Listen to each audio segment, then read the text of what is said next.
For this country, when people they fight for, it go reach everybody turn. But not be Dele Farotimi turn is supposed don't reach. Dele Farotimi has been sent to prison. Stay with me.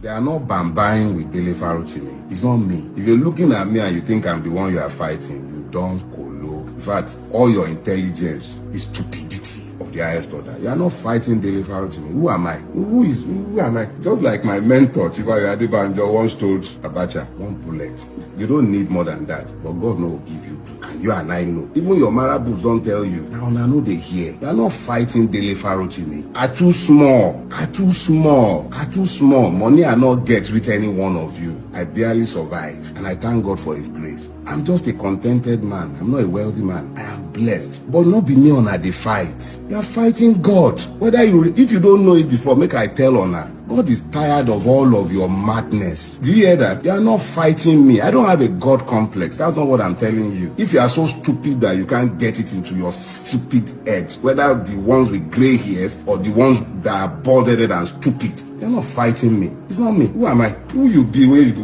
Who I be? What if I take fight you? The one that has been busy running kitty kata kata from a kitty up and down the place, you want to carry me to do what? You go chop me if you carry me. When you are done carrying me, what would you do? You eat me. But before you go even catch me, you say go try. Do you understand? When I am properly required by law, I shall be there. None of honor. Let me be clear. You've hounded some people and they've taken it to exile. I'm going nowhere. We'll stay here together. This is the land of my birth. I will run nowhere for any one of you. The truth is sufficient as a weapon and it is sufficient as a shield. That is God. So be clear. I'm not fighting Dele Farotimi. The day I step out of line, I then employ lies in my advocacy, in my fight against your decadent system, then you have an edge. But I told you years ago, the truth is the only silver bullet by which the monster called Nigeria might be killed. Let me be clear. I will never employ lies against you. I will never ever do anything for self-aggrandizement in my fight against you, or I will defeat you. In fact, you have been defeated. Each and every one of you. The truth is the one thing that you can never ever defeat. Go watch Leonidas and 300 again. You know why they could not defeat Leonidas until treachery came? It's a narrow pass. Every time you argue against the truth, you lose. And for the traitors, those who come into the public space and speak as saints, pretending to champion the people's cause, even when you have betrayed their trust, I see you and I know you. I know your role. Yeah, I know your roles in this, but you're already defeated. Keep that in mind. And know one thing as well. As sure as God liveth, you will also receive your judgment for what you have done with this country. At the time, it was Omoyonde Sowore's turn when he had meeting with Nnamdi Kanu. Immediately he came to Nigeria. He was arrested and detained for 5 years in Abuja without seeing his family. And people were saying, oh, leave him. He's an Yoruba man. He's this, leave him. They are betrayers, blah, blah, blah, blah, blah, blah. After that, it was Nnamdi Kanu turn. Leave him. He's an Igbo man. He's a Biafra agitator. Leave him. They want to divide Nigeria. They want to do this. After that, they hit another person. They hit this. They hit now. It is Dele Farotimi turn. Imagine he was adopted. Just within 24 hours, they arraign him, they prosecute him, they sent him to prison. They sent him to prison, a lawyer that was adopted because they said libel.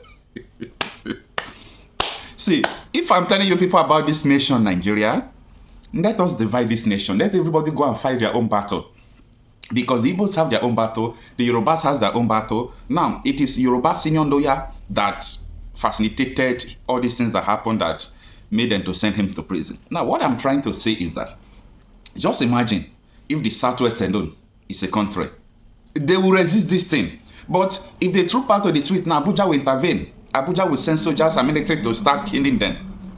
Anyway, listen to Dele Farotimi. Dies in darkness. I've used that word, that phrase so many times over the years. It started with me, it was I think during Sowore's incarceration, I spoke to the fact that talk is not cheap. A lot of people just open their gobs. They say, oh, he's just talking. Talk is cheap. Why not go to the street? Why not go and carry guns? Do this or do that. So if you merely speak to the truth of the situation around you, they considered it cheap. Although sometimes talk could be very cheap, like the one by the Alainironu brigades who have been answering Davido, saying that he shouldn't have spoken to the truth of our realities and should have sugarcoated it because it was on the international arena. They conveniently forget that the same people constantly tell us that the world is a global village. Everybody sees us. They know us for who we are. We're the ones who have conveniently deluded ourselves into believing that just because we've buried our heads in the sand, the whole world cannot see our fat. Our fat rump is out there for the whole world to see. They know us. They see us for who we are. The president, he was there at the G20, an opportunity to tell the world who we are, what we're capable of. But what did he do? He presented himself to the world. Beggars. You're wearing 200 million naira watches. You're wearing $200,000 watches, and you're begging for handouts. You went there with a jet bigger than that of many of the countries that you are talking to, and you're there asking for handouts. You're telling the people who knows you. They see all your hidden accounts, all of you, from governors to obas to councillors to governors. They see you. Since the beginning of the end of the old world order, since 9/11, the first thing the world does, the intelligent world, tracks money. There is no dime any one of you have anywhere in the world that they are not aware of, even the ones you have stacked up in your warehouses, and then you go to the world. They know how fantastically wealthy, rich you are, the kind of dead money that you all keep eating all over the world. And then you go pleading penury, telling them you can't feed your children. They know how you gorge on caviar, how you buy the most expensive things in the world, and then you go to them begging. I recall the anecdote from my own generation where Babangida Ibrahim went to beg Thatcher and the West for debt forgiveness. And then she pointed at his watch. He was wearing a very rare, very, very rare Rolex. What was Thatcher wearing? Probably some basic thing that didn't speak to insane gathering of wealth. But we who went begging, I will not be derailed this morning. The point I'm making is the truth might be an offense, but it is not a sin. When you are told the objective truth of your reality, assess the truth you have been told. Embrace the reality of that truth and then work to change it if you don't like it. Now, what is the truth? You see, the amazing thing about the truth is that the era of the truth knows that it is the truth, even when it is revelatory truth.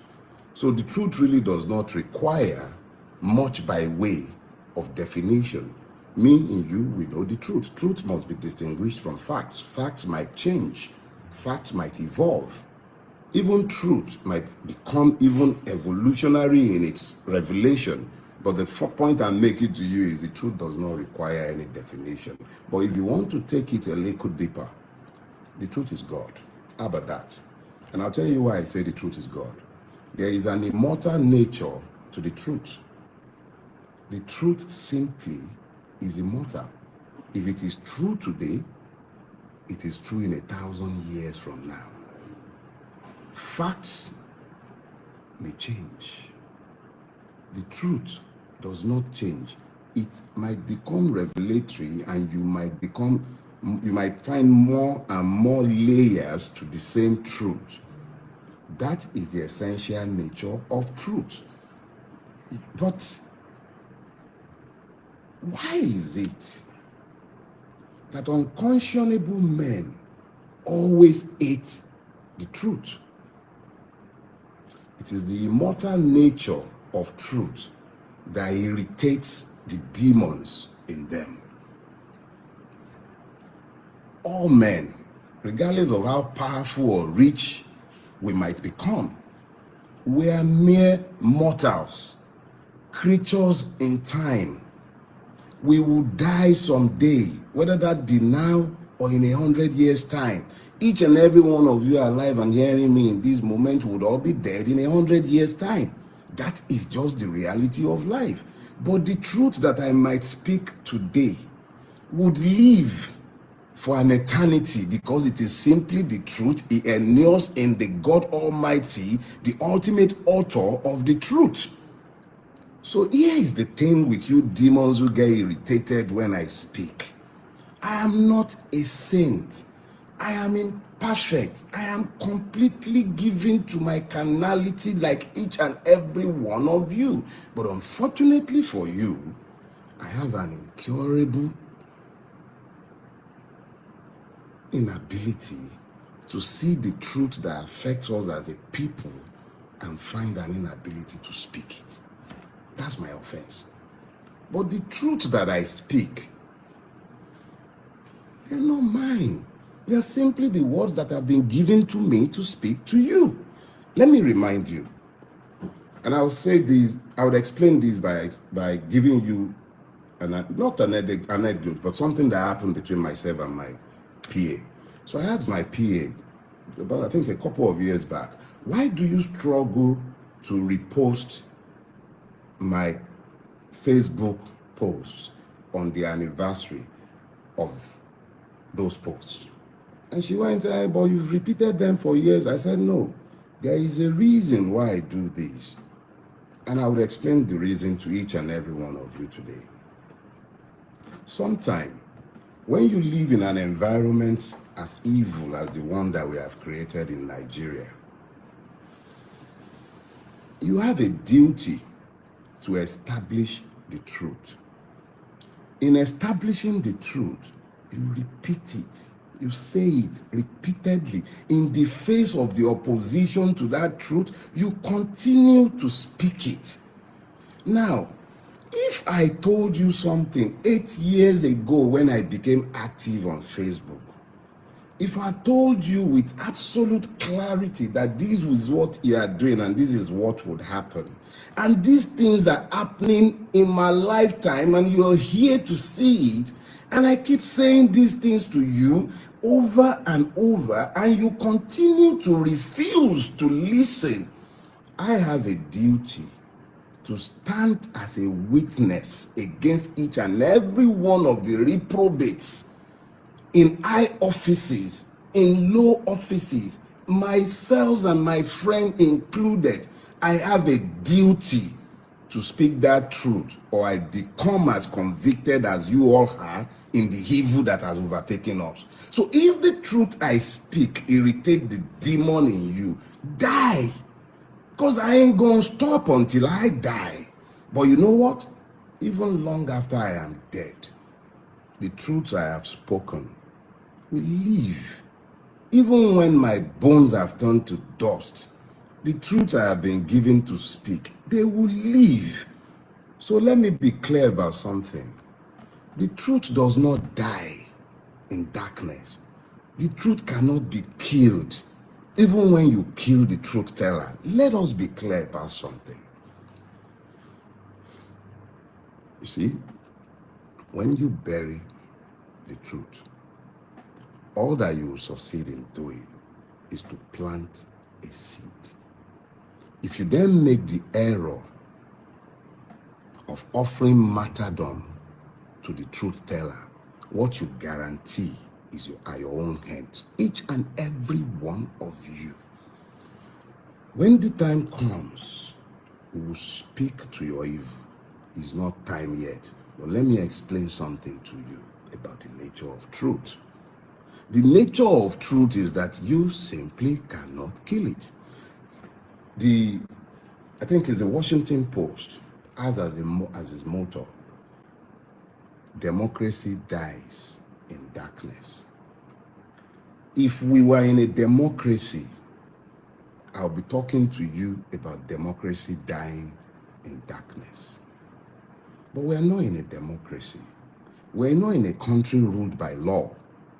We're not in a place where people understand the fact that if you do not build a rule-based society, no matter how much wealth you gather in vain. You gather in vain. The first condition of the human spirit is the demand for justice. Now, when we talk about justice, because what I'm currently going through, which I can tell you straight away, is coming from reactions to my latest book, which is centered on the judiciary. You see, the beautiful thing about the truth is this. It is sufficient, both as a sword and as a defense. And the amazing thing is that when you tell the truth, every time you tell the truth in the service of the God Almighty of all creation. Whether you're a Muslim, you're a Christian, whatever you choose to believe or not believe in, the reality is that when you tell the truth, you are walking in the services of God Almighty, and He will keep you, He will watch over you, He will protect you jealously. Did you hear that? He will protect you jealously. He will do it in manners that even you would know that He is the one that is doing it. So let me tell you this, my brothers and sisters. We all have duties to tell the truth in our own space. If we are to ever have a society worthy of His name, or a country that is fit for habitation, one that we can properly bequeath to our children, we have to be guided by the truth. Now, it's not always convenient, but talk is not cheap. The truth must be spoken, and you must always keep this in mind. Now, when you speak the truth, a whole lot of people will not be happy with you. Some will be unhappy simply because, your truth collides with their illusions. Some will be unhappy because the truth you speak does not fit into the narratives that they prefer. Some will be unhappy because the truth you speak brings light into a dark place. Because as the Surat Al-Nur will tell you, when you have light, ignorance disappears. Ignorance is a weapon in the hands of those who would keep you in bondage or oppressed. And ignorance brings darkness. Every time you have heard ignorance or chaos depicted spiritually, is almost always depicted as darkness. Now, when you have a society completely overtaken by evil, such as the one in which we live, what you find is that it's not just the lies they tell us that they are looking for us to embrace, but the illusions that they build with those lies, which create alternative realities in the minds of the victims, which I've explained severally as a process of stupefaction.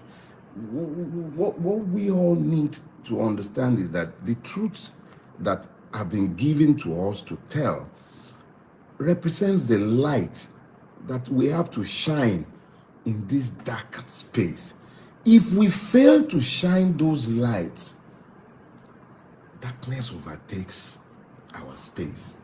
The preponderance of darkness in Nigeria is as a result of our collective inability to speak to the truth of what we see. It's not only about what Bulaba did, what a governor did. What about what you did? What about what the next man did? What about what you did that affected your neighbors? What about what the powerful man that you serve did and you helped him to do?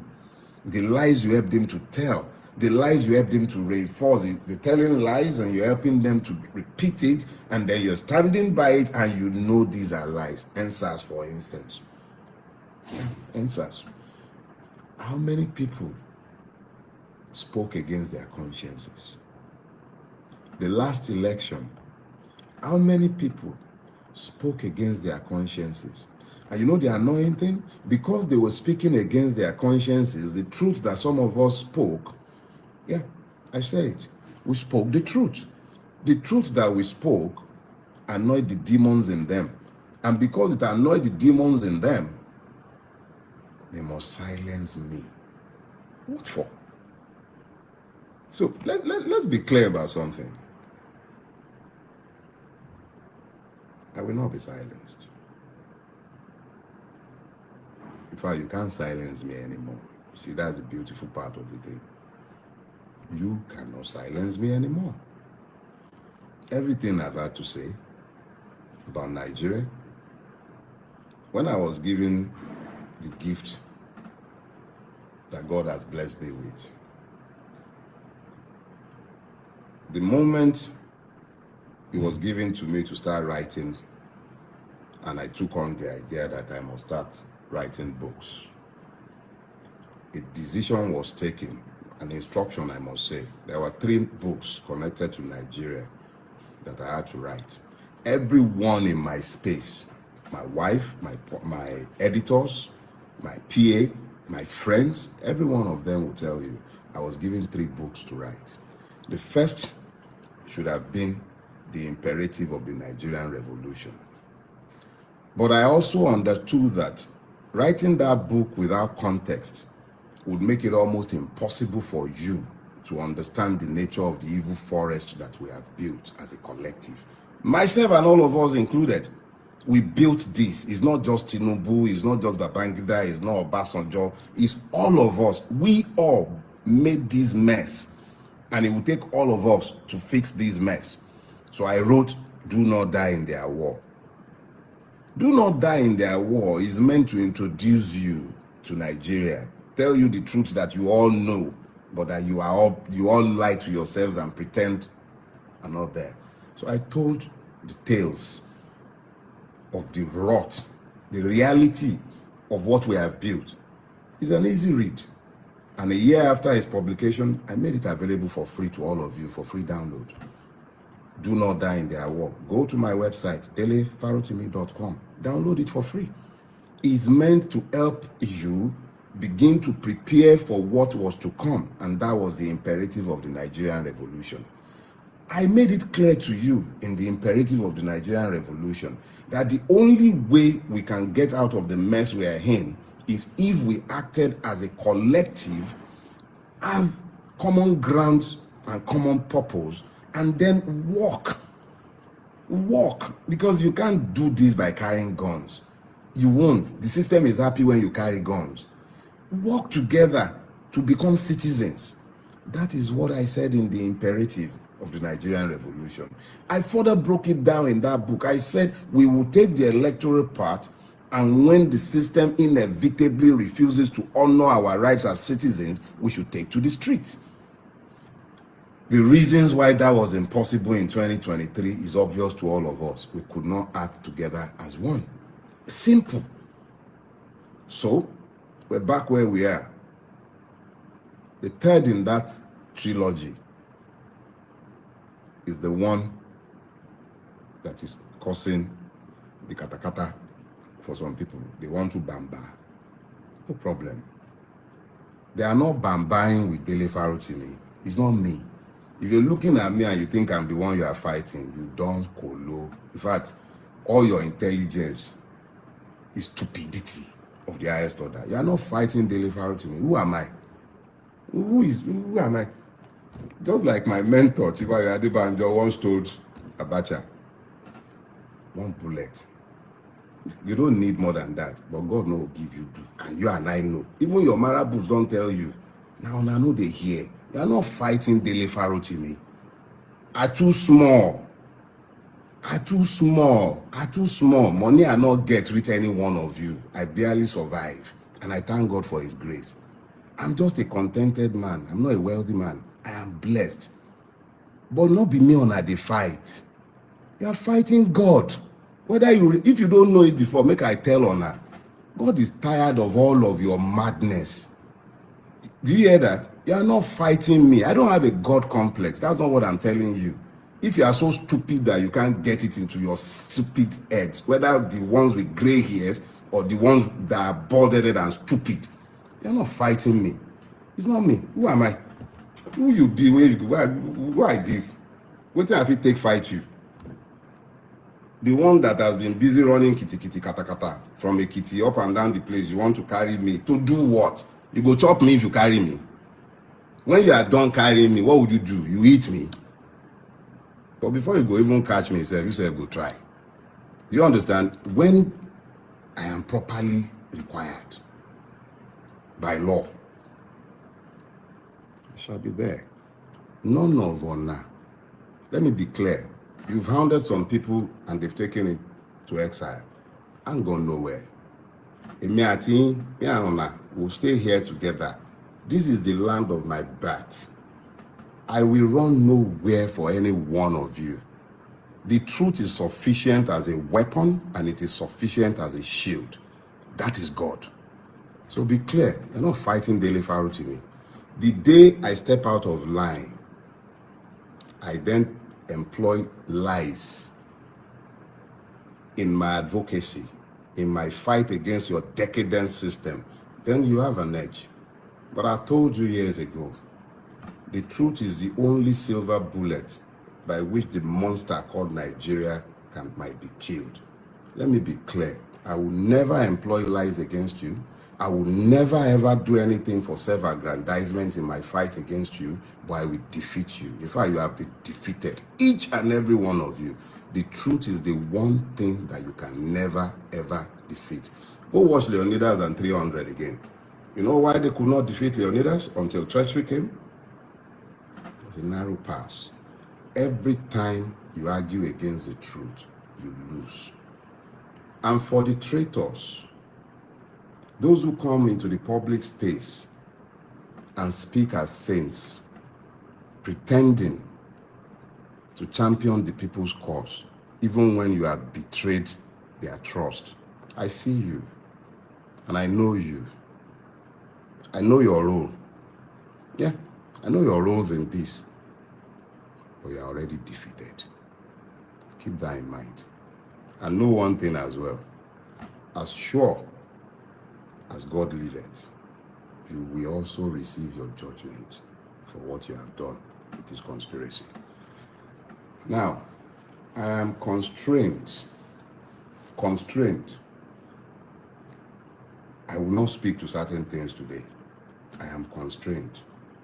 But in due course, a lot of you will understand better. Let me suffice to say that the truth does not die in darkness. The truth cannot even be covered. The truth cannot be covered. You cover it, it blots out. Truth does not die in darkness. It might be covered for a season. And then, remember what Chief Awolowo said, and I think he was paraphrasing someone as well. After the darkest night comes the glorious dawn. That glorious dawn is the truth. The dawning of the truth. But you know something? For truth to be established, it must not only be repeated over and over and over. It must be chorused. If I'm speaking and I'm the lone voice in a wilderness, hear that, lone voice in the wilderness, I must be mad. And you all must be crazy if you leave a man to stay in the wilderness speaking to himself. You must take up the chorus. The truth is useless if it is not chorused. The truth is useless if I do not hear it echoed by those with whom I live in my age. If you are not echoing the truth, then it stands in testimony as witness against you.